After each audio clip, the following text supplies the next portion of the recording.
Дэталі расійскай правакацыі ў польскім небе, якія вы маглі не замеціць. Ці варта было збіваць танныя дроны дарагімі ракетамі над польскім небам? І як сябе паводзіць падчас паветранай трывогі? Пра ўсё гэта паразмаўляем з Андрэем, авіяцыйным інжынерам з 9гадовым досведам і аўтарам беларускага YouTube-канала «Шпацыр сланоў». Вучыце польскую мову ў школе «Польскі на так». Ад 0 до C1 або да экзамену B1. Зніжка 15% з кодам «Зроблена».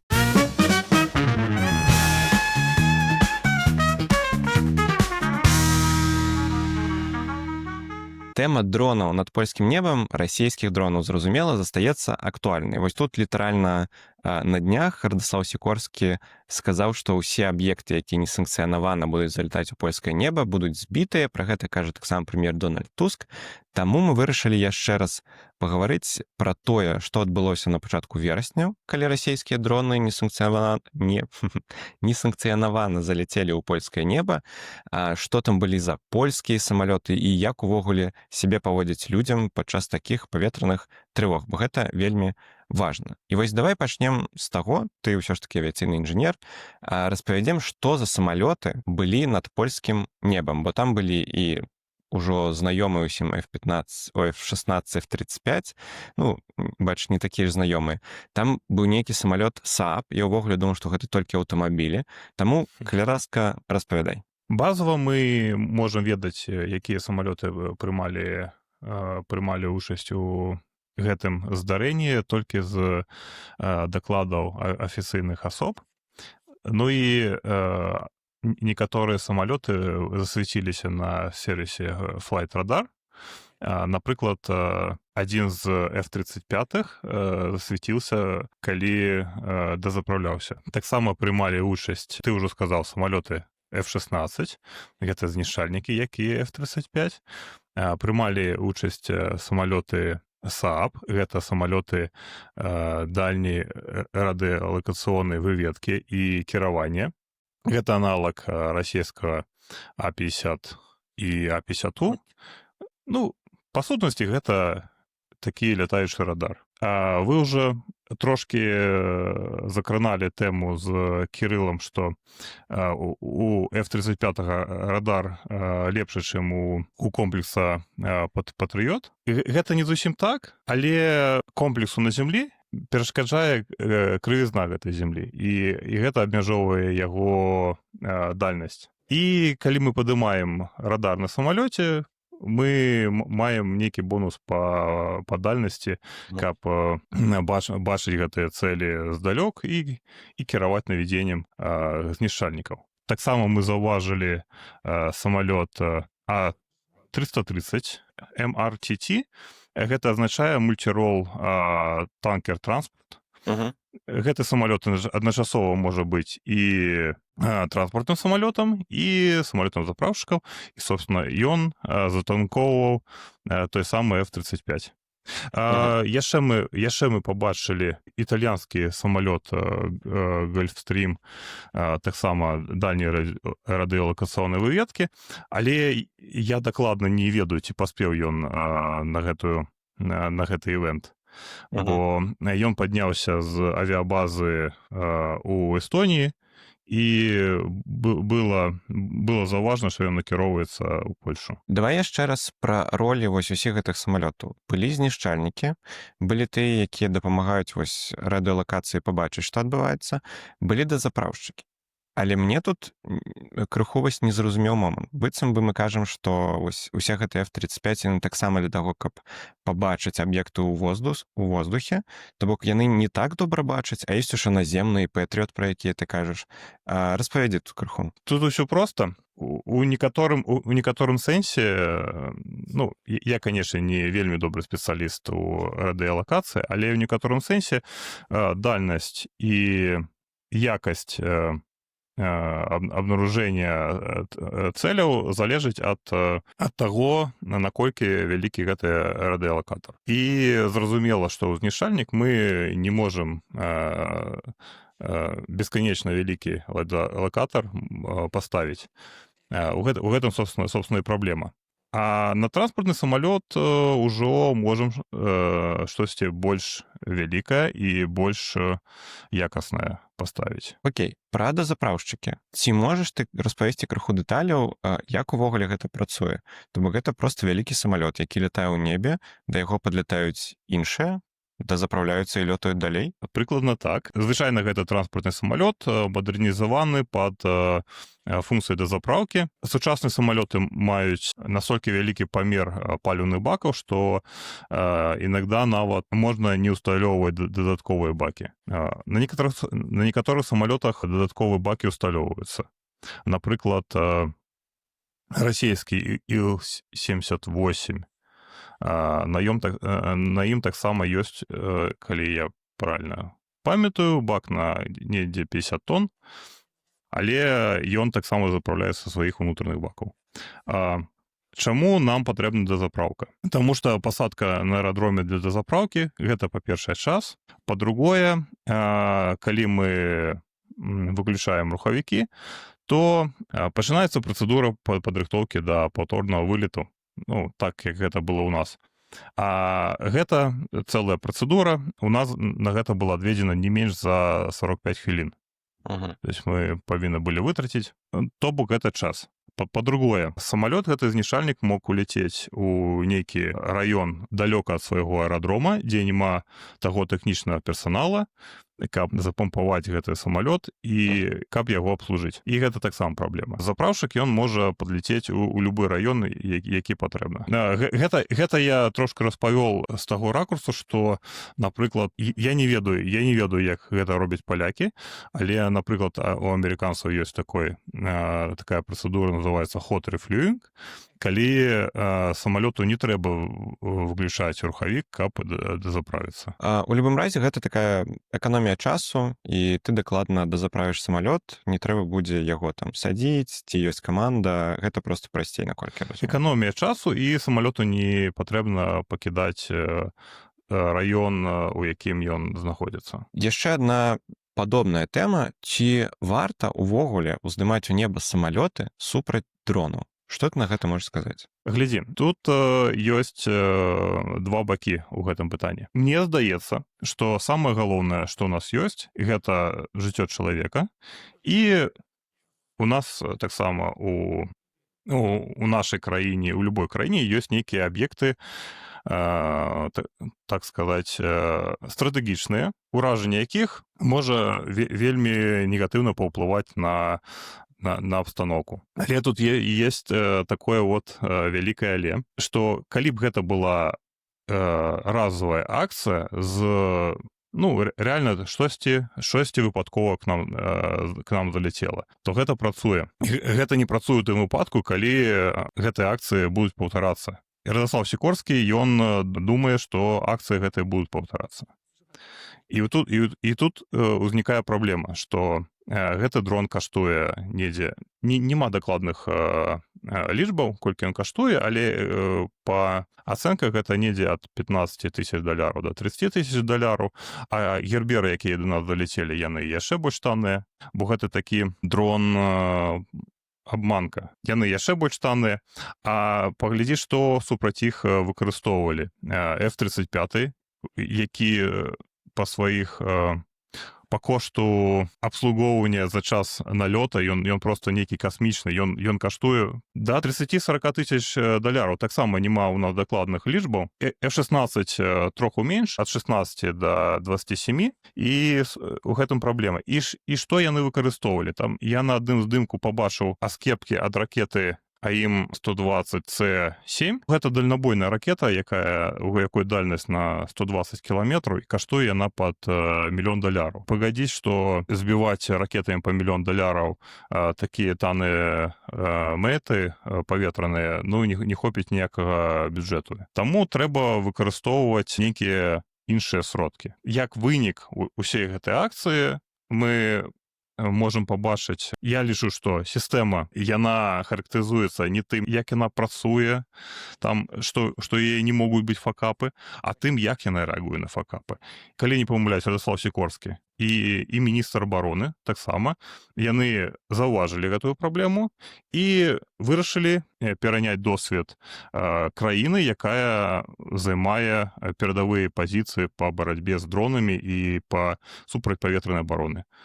То бок яны звярнуліся да ўкраінцаў, каб яны дапамаглі арганізаваць вось гэтую супрацьпаветраную абарону. Ну так, там Касняк-Камыш хутка там паехаў ва Ўкраіну, яны падпісалі некалькі дамоваў вось у справе дронаў і супрацьпаветранай абароны, і нават быццам бы яны будуць абменьвацца нейкімі разведданымі больш шчыльна. Карысная рэкламная паўза. Іншых у нас і няма. Калі вы жадаеце хутка і якасна падрыхтавацца да дзяржаўнага іспыту па польскай мове на ўзроўні B1, запрашаем на інтэнсіў ад школы польскі на так. Яго вядзе выкладчыца-экзаменатар пані Дамініка. Яна сама прымае гэты экзамен і ведае, як усё працуе знутры. З ёй вы не толькі паўторыце неабходныя тэмы, але даведаецеся пра асаблівасці экзамена, якія дапамогуць набраць больш балаў. Інтэнсіў пачынаецца 6 кастрычніка, заняткі праходзяць 3 разы на тыдзень у фармаце онлайн. Запіс на інтэнсіў праз Telegram па спасылцы ў апісанні. І не забывайце пра промакод «Зроблена». Зніжка 15%. Глядзім далей.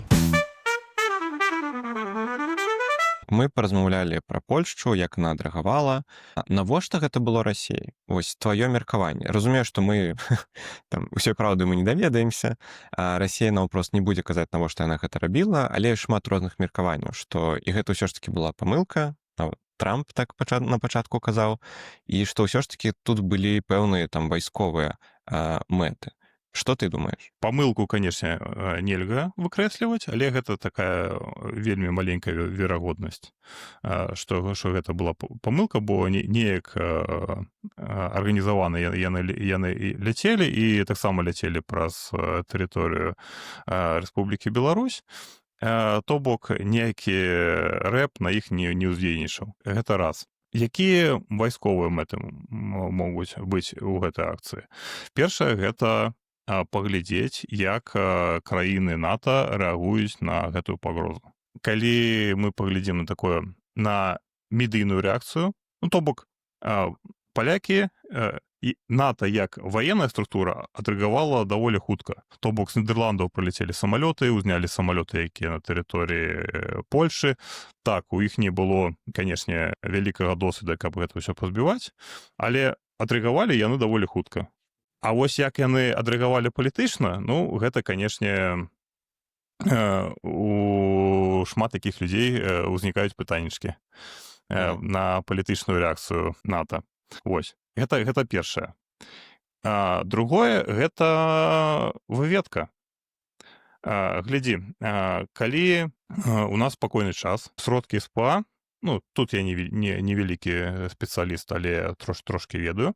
Сродкі СПА могуць быць у выключаным рэжыме, могуць быць у чакаючым рэжыме, але калі ўзнікае некая пагроза, усе сродкі раптоўна ўключаюцца, каб сачыць за гэтай паветранай мэтай. І тут узнікае магчымасць пры дапамозе радыётэхнічнай выведкі вось гэтае выявіць гэтыя сродкі, выявіць, дзе яны знаходзяцца, выявіць, што знаходзіцца, бо кожны радар, ён мае сваё характэрнае злучэнне, і можна высветліць, што за радар і дзе знаходзіцца.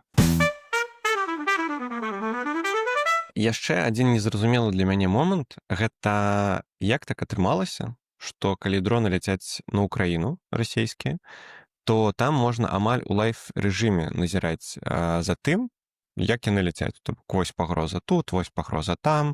Там, літаральна ёсць мапы, графікі і ўсё так далей. У Польшчы пакуль такога няма. То бок базава, окей, Украіна ўжо ваюе не першы год, там гэта ўсё, то бок большая патрэба для гэтага ёсць, але мне падавалася, што ўсё-такі Польшча, краіна НАТО і ўвогуле іншыя краіны НАТО, яны больш валодаюць нейкімі перадавымі тэхналогіямі, то бок яны так не могуць пакуль што, ці няма вось патрэбы менавіта ў такой, візуалізацыі для людзей, больш простай. Што ты на гэта скажаш? Я б сказал, што няма патрэбы. Мгм. І мы ж даведаліся з украінскіх каналаў про ўсё гэта. Па-першае, я хочу сказаць, што на пачатку гэтай акцыі, гэтай паветранага ўварвання з'явіліся нейкія скрыны з сервісу Flightradar, што вось на сервісе Flightradar бачна гэтыя дроны. І гэта быў дакладна фейк, бо Flightradar працуе па іншаму прынцыпу. Самалёты, якія ляцяць, у іх ёсць такі прыбор, які называецца транспондер, які перадае сігнал параметрах самалёта на зямлю. Аматары, звычайна гэта аматары ці зараз нават некаторыя аэрапорта устанаўліваюць апаратуру, якая прымае гэты сігнал і перадае на сервіс Flightradar. То бок штосьці павінен гэты летальны апарат перадаваць. Зразумела, што дрон нічога не будзе перадаваць. Навошта яму выдаваць сваё месцазнаходжанне? Гэта першае. Чаму украінцы бачаць усё гэта? Амаль у онлайн-рэжыме. У іх ёсць так званыя маніторынгавыя каналы. Я іх магу падзяліць на тры катэгорыі. Гэта афіцыйныя, то бок нейкія паветраныя сілы, сілы СПА, яны публікуюць карту пагроз у сваіх тэлеграм-каналах. Ёсць неафіцыйныя каналы, якія так званыя асінт. То бок недзе праляцеў дрон, людзі даслалі ў бот, і гэта інфармацыя, яна адлюстроўваецца на тэлеграм-канале.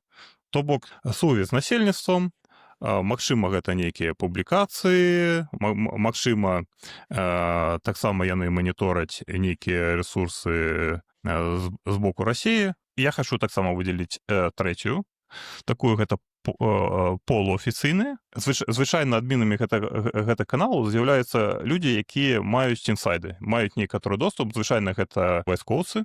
У іх няма правоў, каб публікаваць інфармацыю афіцыйна, але неафіцыйна яны вось гэта робяць, і я знаю некалькі каналаў, якія я падазраваю тым, што іх вядуць вайскоўцы. У Польшчы, зразумела, няма гэтых каналаў, бо няма такой патрэбы.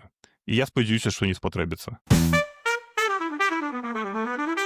Давай яшчэ раз, мы пра гэта ўжо размаўлялі, але ўсё ж такі падсумуем вось рэакцыі. То бок, яшчэ раз, Расіі гэта патрэбна, хутчэй за ўсё. Две версіі, што гэта ці разведка, ну, ці сапраўды памылка, але менш на гэта шансаў, як я разумею.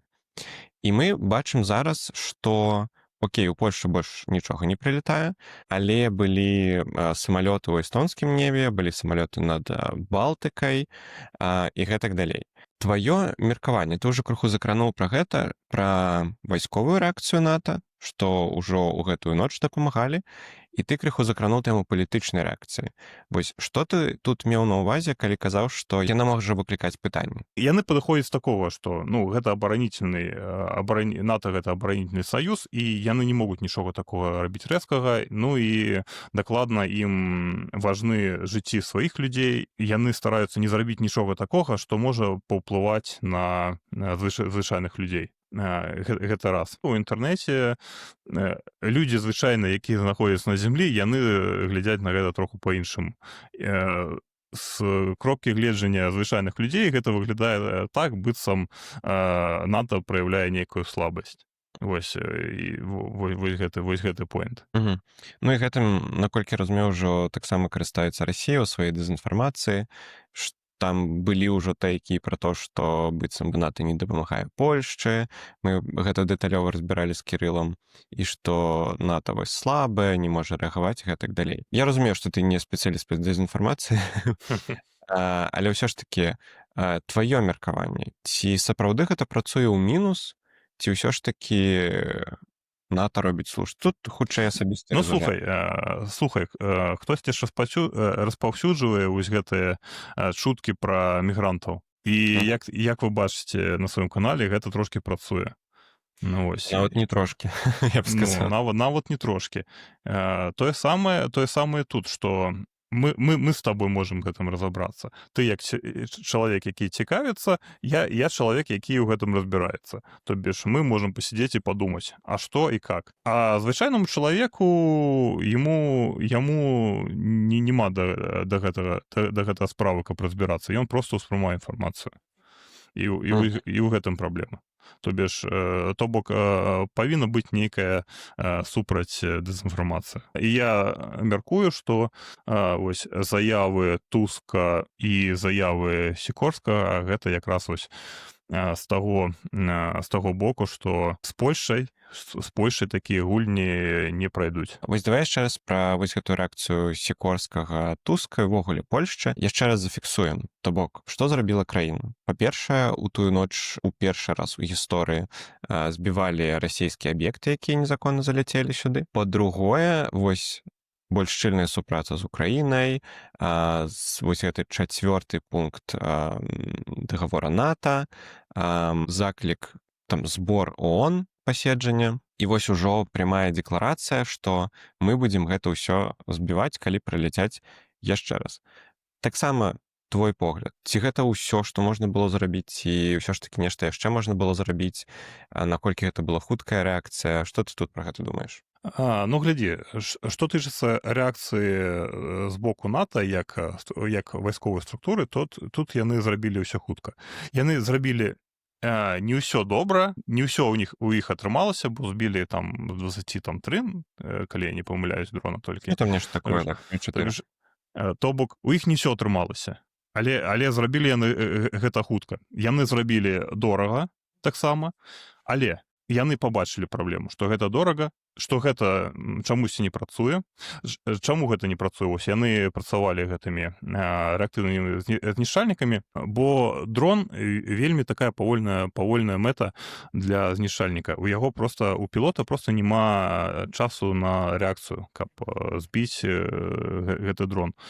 Ну, то бок, паміж тым моментам, калі ён ужо можа страляць і ўжо не можа страляць, то там праходзіць вельмі кароткі час. Вось, яны пабачылі гэтую праблему і таму вырашылі звярнуцца да краіны, якая мае ў гэтым вялікі досвед. І гэта таксама вялікі плюс. Гэта таксама вынік вось гэтай рэакцыі. Калі мы гаворым што калі не вось гэтыя знішчальнікі, мне падаецца, зноў жа, у гэтым людзі расходзяцца. Вельмі добры сродак гэта верталёты.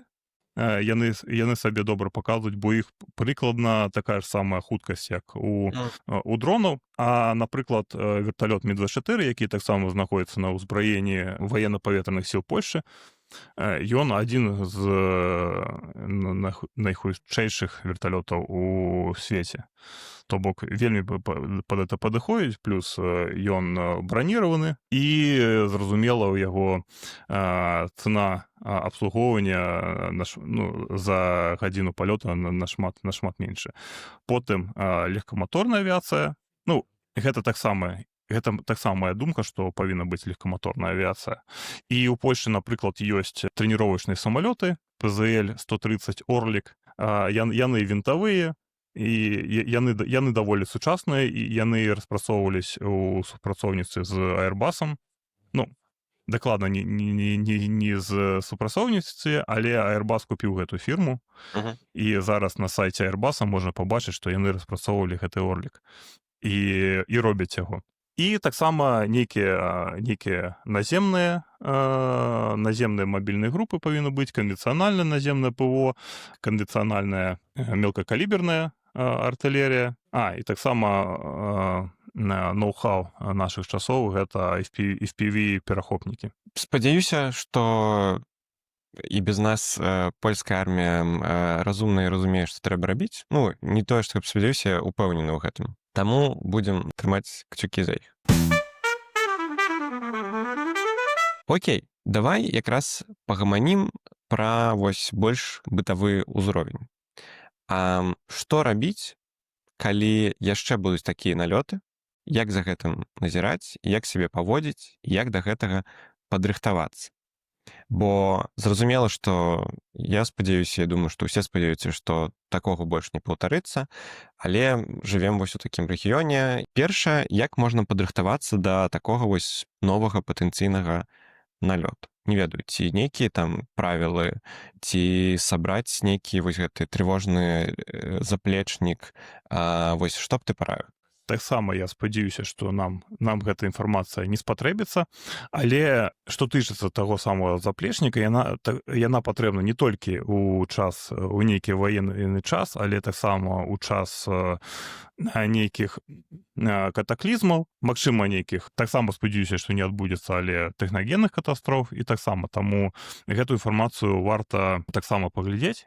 І мы, напэўна, прыложым у апісанні да гэтага відэа спасылку на афіцыйны рэсурс польскага ўраду, дзе яны ўсе гэтыя меры вылажылі. Першае, што я параіў, я трошки раздзелю на до, падчас і пасля трывогі. Да трывогі я параіў бы знайсці інфармацыю о укрыццях, яна таксама ёсць у адкрытым доступе на афіцыйных сайтах, і сабраць трывожную валізку ці трывожны заплечнік, каб потым падчас трывогі будзе ўжо не будзеце мець часу, каб гэта ўсё зрабіць. Падчас трывогі. Калі вы маеце магчымасць, абавязкова трэба спусціцца ў гэта сховішча. Калі не маеце, калі вы звонку, калі вы на вуліцы, то калі вы ў машыне, лепей выйсці з машыны і недзе знайсці нейкую ямку, туды легчы.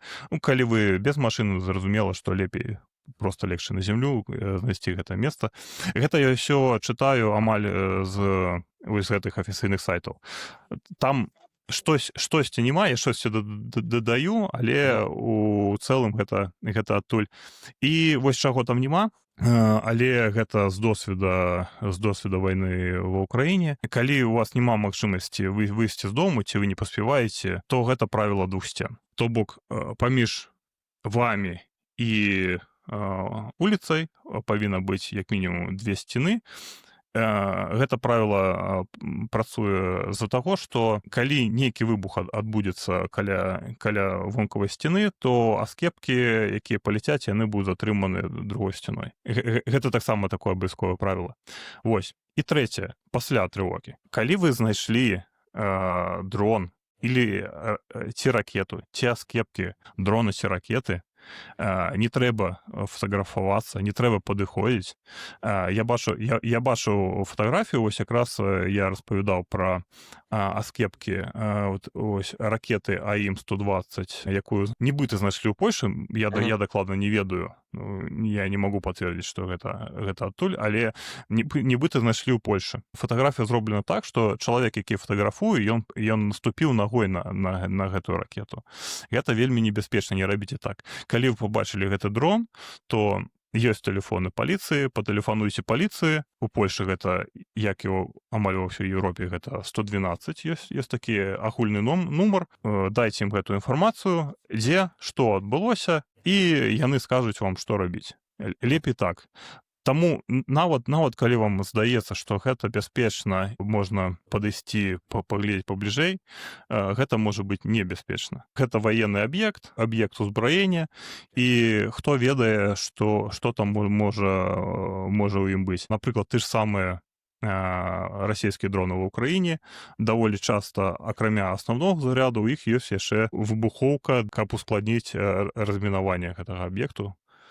Таму гэта таксама вельмі небяспечна, і не падыходзьце. Окей, будзем ведаць усе гэтыя правілы. Таксама дакладна дадзім спасылку на вось гэты параднік беспечэнства. Там сапраўды, мне падаецца, вельмі слушная такая кніжачка. Яе яшчэ абяцаюць даслаць усім у офлайн-фармаце ва ўсе паштовыя скрыні. І зараз, з таго, што я бачу, вось мы літаральна ў мінулым ці пазамінулым выпуску з Кірылам распавядалі, што патрэбна інфармацыйная кампанія, трэба больш распавядаць. З таго, што я бачу, мне падаецца, вось прыкладна за дзень да таго, як мы выпусцілі гэты выпуск, у соцсетках розных афіцыйных структураў польскіх пачалі прям кускамі выкладаць асобныя тэмы, таксама рабіць гэта нейкія відэа. То бок, Мне падаецца, што кампанія рушыла. Ёсць дзе даведацца, карацей. Добра, Андрэй, ці хацеў бы ты нешта яшчэ дадаць? Можа, нешта забыліся распавесці? Я могу часамі распавядаць пра самалёты і авіяцыю, але здаецца, што на гэты момант у нас усё. Дзякуй табе вялікі, што завітаў да нас у падкаст зроблена ў Польшчы. Таксама заклікаю нашых гледачоў-глядачак, калі вам цікавая тэма авіяцыі, абавязкова падпісвацца на наш пацыр сланоў. Будуць спасылкі і можна наўпрост вось у Ютубе знайсці праз пошук. Пакідайце таксама каментары. Можна запытваць наўпрост у Андрэя нейкія дэталі, калі вам яшчэ нешта цікава. Стаўце падабайкі, зразумела, і калі хочаце, каб было больш выпускаў на авіяцыйную тэму у нас, таксама пішыце, будзем яшчэ клікаць Андрэя, каб ён да нас прыходзіў у падкаст. Вось. Дзякуй вялікі і да бачэння, спадзяюся. Дзякуй вялікі, што запрасілі. Пакідайце каментары пад гэтым відэа і да пабачэння.